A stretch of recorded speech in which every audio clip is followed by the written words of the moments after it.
What made people uncomfortable with this scene in Fire Force? Brother,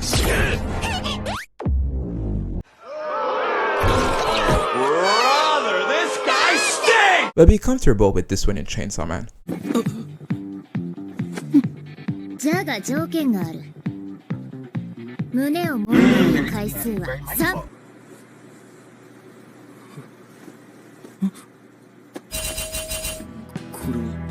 胸パッドだな。つけると胸が大きくなる不思議アイテムじゃ。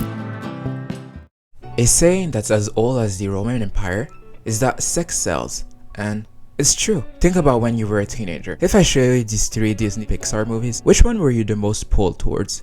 Right, Toy Story, because of Woody's clean shave, beard. Right? Just me, I guess. But the point is that good-looking characters can make people show up at theaters, which nothing is wrong with that.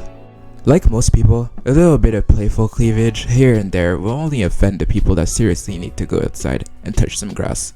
Cause I can feel your green stinky aura from here. The problem lies when the plot starts to take a backseat to the fan service. And one of the biggest culprits of that rule is you.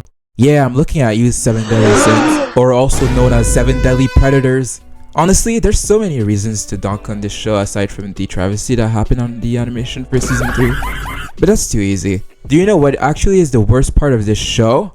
These buffoons! These 2 people were weirdos! From Meliodas constantly sexually harassing Elizabeth to these gross age gap that these Diddy disciples are performing. And before some of you odd people tell me, actually she's a 9,000-year-old demon queen fairy bullshit, so cloudy day, you're completely stupid. Like, come on, look at this. What annoys me so much about this series was the potential that it had with the amazing concept of turning each 7 deadly sins into actual people, which reminded me about Full Metal Alchemist because of their handling of the sins. But no, the mangaka had to be a freaky frog, which reminds me of an old series.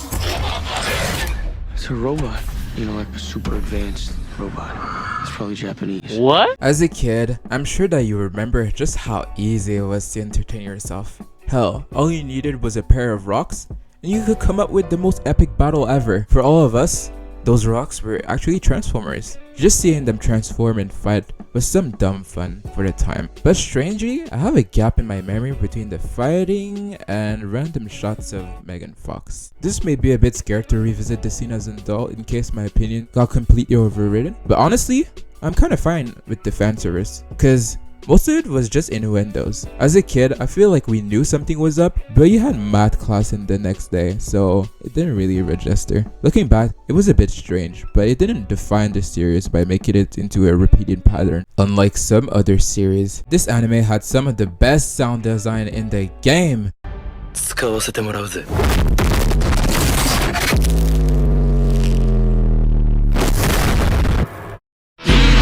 This shit is peak, I know. So you would think that they would have to try really, really hard to fumble this. 今の俺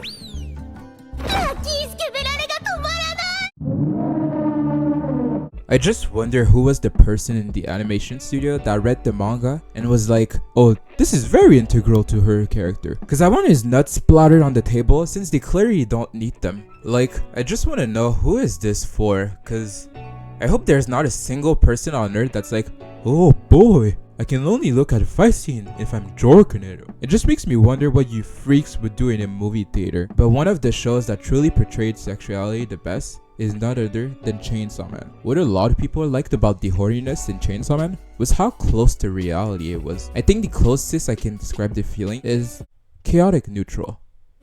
For example, Himeno. I feel like we all had that one friend that when they're drunk, they're a whole new person. Sometimes they spur out the most strange out-of-pocket conspiracy theories that you ever heard. Sometimes they just turn into the most racist person you ever heard.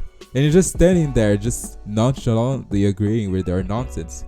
But at the end of the day, just because they're intoxicated, it doesn't mean that they don't have any awareness. And the author completely understood that. Later at night, a drunken Himeno picks up from work a very underage Denji back to her place. And it starts out as being very predatory.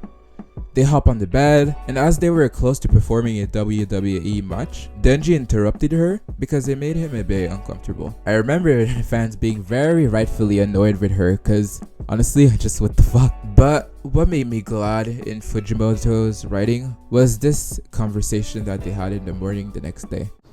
デンジ君、昨日の夜私酔ってて私に乱暴なことされなかった？誰がゲロ女と厄介。よかったよかった。未成年に手出したら逮捕だからね。逮捕。